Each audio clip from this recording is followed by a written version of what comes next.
Lo comprendía todo, pero eso no hacía las cosas más fáciles para mí. Ahora estaba dispuesto a aceptar cualquier fe, a condición de que no exigiese de mí la negación directa de la razón, puesto que esa negación habría sido una mentira. Estudié los textos del budismo y del maometismo, y sobre todo los del cristianismo y las vidas de los cristianos que me rodeaban.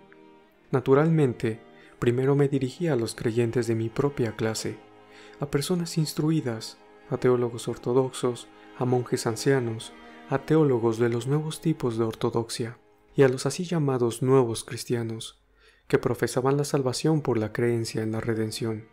Y me aferré a esos creyentes y les pregunté sobre su manera de creer y de ver el sentido de la vida. A pesar de las concesiones de todo tipo que hacía, de todas las discusiones que evitaba, no podía aceptar la fe de esa gente. Veía que lo que hacían pasar por fe no era la explicación, sino el oscurecimiento del sentido de la vida, y que ellos mismos no profesaban esa fe para responder a esa cuestión de la vida que me había conducido a la fe, sino por otros fines que me eran extraños. Recuerdo el doloroso sentimiento de miedo ante la posibilidad de volver a caer en la anterior desesperanza, después de la esperanza que había experimentado tantas veces en mi relación con esa gente.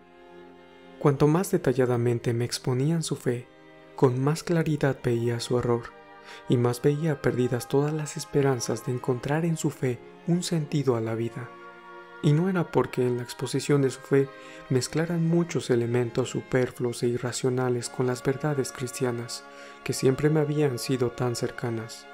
No era eso lo que me alejaba, más bien era que la vida de esas personas eran parecidas a la mía, con una única diferencia. Ellos no vivían de acuerdo con los principios que formulaban al exponer su fe.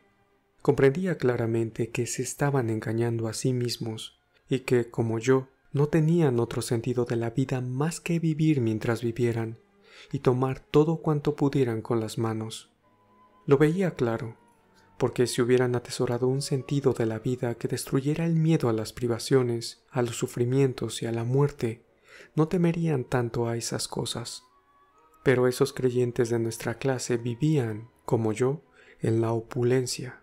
Se esforzaban por aumentarla y conservarla, y tenían miedo de las privaciones, de los sufrimientos y de la muerte. Como yo y el resto de los no creyentes, vivían únicamente satisfaciendo sus deseos. En una palabra, vivían tan mal, si no peor, que los que no creían. Ningún razonamiento podía convencerme de la verdad de su fe.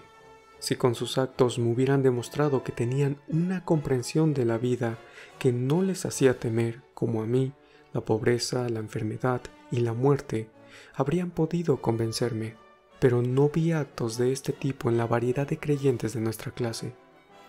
Por el contrario, veía esos actos entre los hombres de nuestra clase que no eran creyentes, pero nunca entre los que se llamaban creyentes. Comprendí que la fe de esas personas no era la fe que yo buscaba, que su fe no era fe, sino solo uno de los consuelos epicúreos de la vida. Comprendí que esa fe tal vez fuera buena, sino como consuelo sí para disipar el arrepentimiento de un Salomón en su lecho de muerte, pero era inconveniente para la inmensa mayoría de la humanidad, aquellos que no buscan divertirse a expensas del trabajo de los otros, sino crear vida, para que la humanidad pudiera vivir y la vida se perpetuara confiriéndole un sentido. Esos miles de millones de personas debían tener un concepto de la fe diferente, genuino. El hecho de que ni yo, ni Salomón, ni Schopenhauer nos quitáramos la vida no fue lo que me convenció de la existencia de la fe. Más bien fue el hecho de que esos miles de millones de personas habían vivido y continuaban viviendo, llevando a aquellos como Salomón y como yo en las olas de sus vidas. Comencé a acercarme a los creyentes del pueblo, hombres sencillos y analfabetos, peregrinos, monjes, cismáticos y campesinos. La fe que profesaban esas personas del pueblo era el mismo cristianismo que el de los pseudo-creyentes de nuestra clase. Había muchas supersticiones mezcladas con las verdades cristianas, pero con la diferencia de que, mientras las supersticiones eran totalmente innecesarias para los creyentes de nuestra clase, no tenían nada que ver con sus vidas y solo les proporcionaban una especie de distracción epicúrea. Las supersticiones de los creyentes que pertenecían al pueblo trabajador estaban tan estrechamente ligadas a sus vidas que no podían imaginarse éstas sin aquellas. Eran una condición imprescindible en sus vidas. La vida de los creyentes de nuestra clase social estaba en contradicción con su fe, mientras que la vida de los creyentes del pueblo trabajador era una confirmación del sentido de la vida dado por el conocimiento de la fe.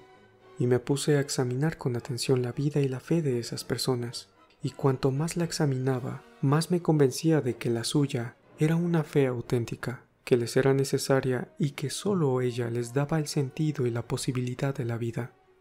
Contrariamente a lo que veía entre la gente de nuestra clase, estamento en el que es posible vivir sin fe y en el que de cada 1000 apenas uno se declaraba creyente, entre esa gente apenas uno de cada 1000 se declaraba no creyente. Contrariamente a lo que veía en nuestro círculo, en el que toda la vida transcurría en la oscuridad, en la diversión y en la insatisfacción, veía que esas personas que trabajaban duro a lo largo de toda su existencia estaban menos insatisfechas con la vida que los ricos.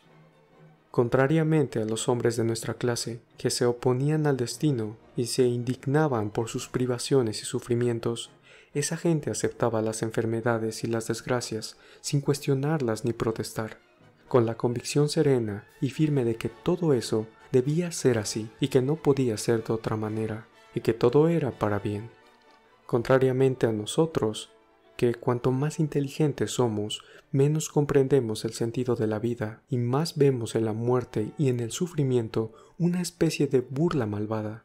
Esa gente vive, sufre y se aproxima a la muerte con tranquilidad y casi siempre con júbilo. Si bien una muerte serena, sin terror ni desesperación, es una rarísima excepción entre las personas de nuestra clase, una muerte tormentosa, intranquila e infeliz es una excepción rarísima en el pueblo. Y la mayor parte de ese pueblo, aun cuando está privada de todo aquello que para mí y para Salomón constituye el único bien de la vida, goza de la felicidad más profunda. Miré a mi alrededor, en un radio más extenso. Examiné las vidas de múltiples de hombres que habían vivido en el pasado y que todavía vivían, y vi que los que habían comprendido el sentido de la vida, que sabían vivir y morir, no eran 2, ni 3, ni 10, sino cientos, miles, millones, y todos infinitamente diversos por su carácter, su inteligencia, su educación, su condición. Todos conocían el sentido de la vida y de la muerte de la misma manera, en completa oposición a mi ignorancia. Trabajaban tranquilos, soportaban privaciones y sufrimientos, vivían y morían, y en todo eso veían no la vanidad, sino el bien. Acabé amando a esa gente. Cuanto más profundizaban sus vidas, lo mismo la de los vivos que la de los muertos, bien los conociese por mis lecturas o por lo que oía decir, más los amaba y más fácil se me hacía vivir. Así viví 2 años, poco más o menos, y una profunda transformación se produjo en mí, una transformación para la que me había ido preparando mucho tiempo atrás, y para la cual siempre había estado predispuesto. La vida de nuestra clase, la de los ricos y los sabios, no solo se volvió desagradable para mí, sino que perdió todo sentido. Todos nuestros actos y pensamientos, nuestra ciencia, nuestro arte, se me revelaron como una mera complacencia. Comprendí que allí no era posible encontrar un sentido. Los actos del pueblo trabajador, de aquellos que crean la vida, se me presentaron como el único camino posible. Comprendí que el sentido que proporcionaba esa vida era la verdad, y la acepté.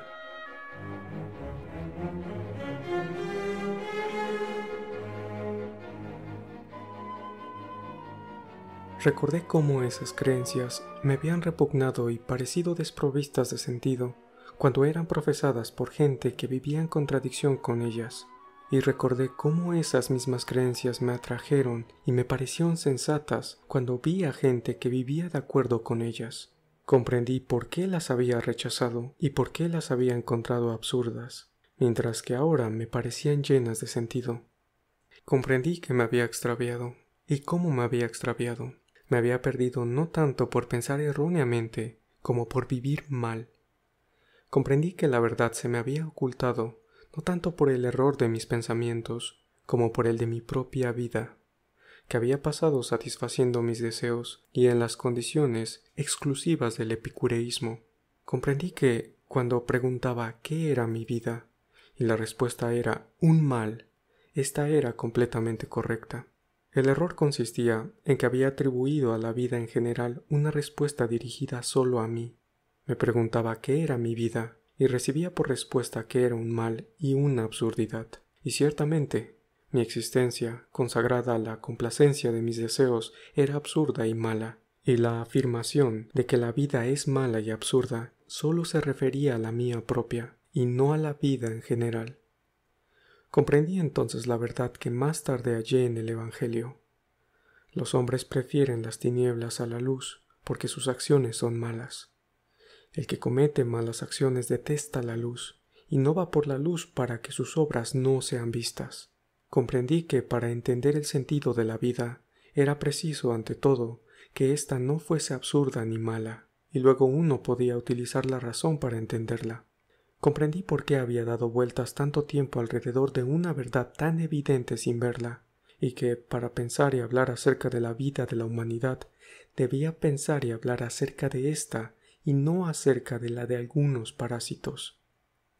Esa verdad ha sido siempre verdad, como 2 por 2 es igual a 4, pero yo no lo había reconocido porque, reconociendo que 2 por 2 es igual a 4, debería reconocer que yo no era un buen hombre, y para mí era más importante y necesario sentir que yo era un buen hombre que admitir que 2 por 2 es igual a 4. Pero comencé a amar a la gente buena y a detestarme a mí mismo, y reconocí la verdad. Ahora todo estaba claro para mí. Imaginemos a un verdugo que se ha pasado la vida torturando y cortando cabezas, o a un borracho empedernido, o a un loco que lleva toda su vida encerrado en una habitación oscura que detesta, pero que supone que moriría si sale de ella. Imaginemos lo que responderían si se les preguntara ¿qué es la vida? Evidentemente, la única respuesta que podrían dar es que la vida es el mayor de los males, y la respuesta del loco sería completamente correcta, pero solo para él. ¿Acaso no era como yo ese loco? Y todos nosotros, hombres ricos y sabios, ¿no éramos también unos locos? Y comprendí que, en efecto, estábamos locos. Yo con tal seguridad era como ese loco. La naturaleza del pájaro hace que pueda volar, buscar comida, construirse un nido, y cuando lo veo ocupado en estos quehaceres me alegro. El alimentarse, el reproducirse, el procurar comida a su familia está en la naturaleza de la cabra, de la liebre, del lobo, y cuando lo hacen, estoy seguro de que son felices y de que su vida es razonable. ¿Qué debe hacer el hombre? Lo mismo que los animales. Debe procurarse de las necesidades materiales de la vida, pero con la única diferencia de que él morirá si lo hace solo. Debe hacerlo no solo para sí mismo, sino para todos. Y cuando lo hace, creo firmemente que es feliz y que su vida es razonable. ¿Qué había hecho durante los 30 años de mi existencia consciente?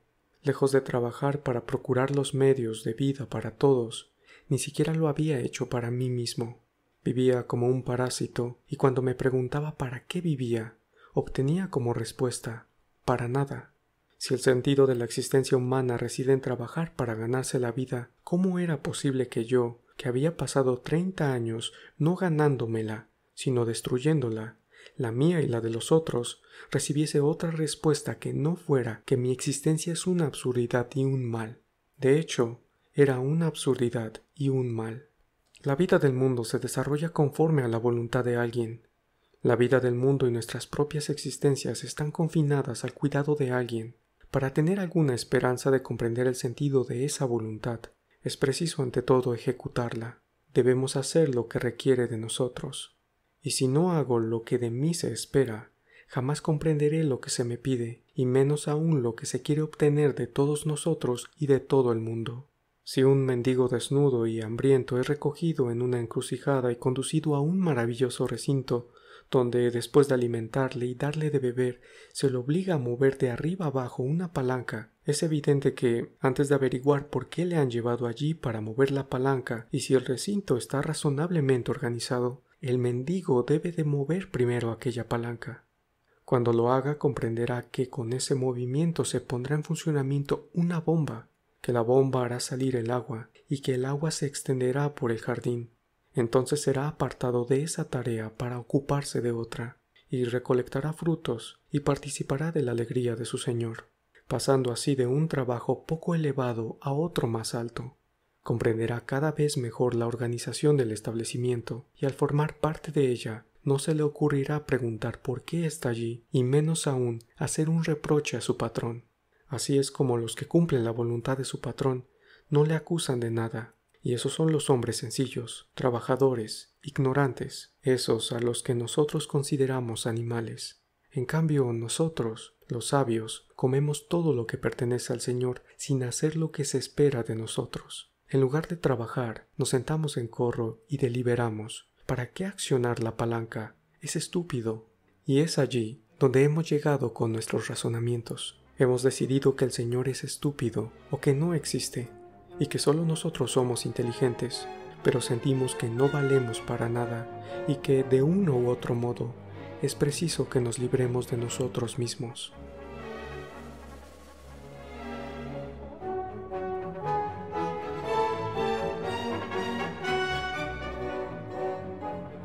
Tomar conciencia de los errores del conocimiento racional me ayudó a liberarme de la tentación de las especulaciones ociosas.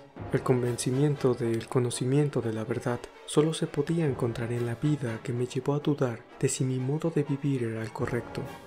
Lo único que me salvó fue zafarme de esa situación exclusiva en la que me hallaba, ver la existencia auténtica del sencillo pueblo trabajador y comprender que solo aquella era la verdadera vida.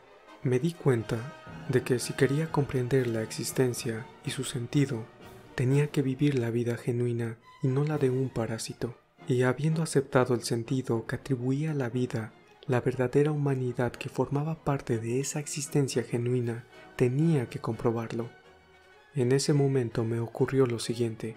En el transcurso de todo aquel año, cuando casi a cada minuto me preguntaba cómo poner fin a mi vida, si con una soga o con una bala, cuando estaba ocupado con los pensamientos y las observaciones que he descrito, un sentimiento tormentoso me atenazaba el corazón. A ese sentimiento no lo puedo llamar de otra manera que búsqueda de Dios. Digo que esa búsqueda de Dios no era un razonamiento, sino un sentimiento, porque esa búsqueda no procedía del curso de mis pensamientos, de hecho se oponía a ellos, sino que procedía del corazón. Era una sensación de miedo, de abandono, de soledad en medio de todo lo que me era extraño para mí, y a la vez una sensación de esperanza en encontrar la ayuda de alguien. Pese a estar completamente convencido de la imposibilidad de probar la existencia de Dios, Kant me lo había demostrado y yo había comprendido cabalmente que no podía existir tal prueba. Yo seguía buscando a Dios con la esperanza de encontrarle y, según una vieja costumbre, dirigía mis plegarias a aquel a quien buscaba y no encontraba. Ahora comprobaba mentalmente las conclusiones de Kant y Schopenhauer sobre la imposibilidad de probar la existencia de Dios. Ahora refutaba sus argumentos. La casualidad, me decía yo, no es una categoría de pensamiento como el espacio y el tiempo. Si existo, también existe la causa de que yo exista, así como la causa de las causas. Y la causa de todo lo que existe es lo que llamamos Dios. Me detuve en este pensamiento y me esforcé con todo mi ser en reconocer la presencia de esa causa, y tan pronto comprendí que había una fuerza bajo cuyo poder yo me encontraba, sentí que había una posibilidad de vivir. Pero continuaba preguntándome, ¿qué es esa causa, esa fuerza? ¿Cómo voy a pensar en ello? ¿Qué actitud debo adoptar respecto a aquel al que llamo Dios? Y solo me venía a la cabeza la respuesta que me era familiar. Él es el Creador, dador de todas las cosas. Esa respuesta no me satisfacía, y sentía que todavía faltaba algo que era necesario para vivir. Horrorizado, comencé a rezar a aquel a quien yo buscaba, implorando su auxilio, y cuanto más rezaba, más evidente era para mí que él no me escuchaba, y que no había nadie a quien pudiera dirigirme. Con el corazón lleno de desesperanza por el temor de que no hubiera nadie, de que no hubiera Dios, decía, Señor, perdóname, sálvame, Señor, Muéstrame el camino, Dios mío. Pero nadie se apiadaba de mí y sentía que mi vida se detenía. Pero una y otra vez, desde diferentes aproximaciones, llegaba a la conclusión de que yo no podía estar en el mundo sin una razón, sin un sentido o sin una causa, que no podía ser el pajarito caído del nido que tenía que ser. Admitamos que yo, pajarito caído del nido, estoy echado boca arriba y pío entre la maleza, pero si pío es porque sé que mi madre me llevó en su seno, me empolló, me mantuvo caliente, me alimentó, me amó. ¿Dónde está mi madre? Y si me han abandonado, ¿quién me ha abandonado? No puedo ocultarme a mí mismo que, amándome, me trajo al mundo. ¿Quién es ese alguien? De nuevo, Dios. Él conoce y ve mi búsqueda, mi desesperación, mi lucha.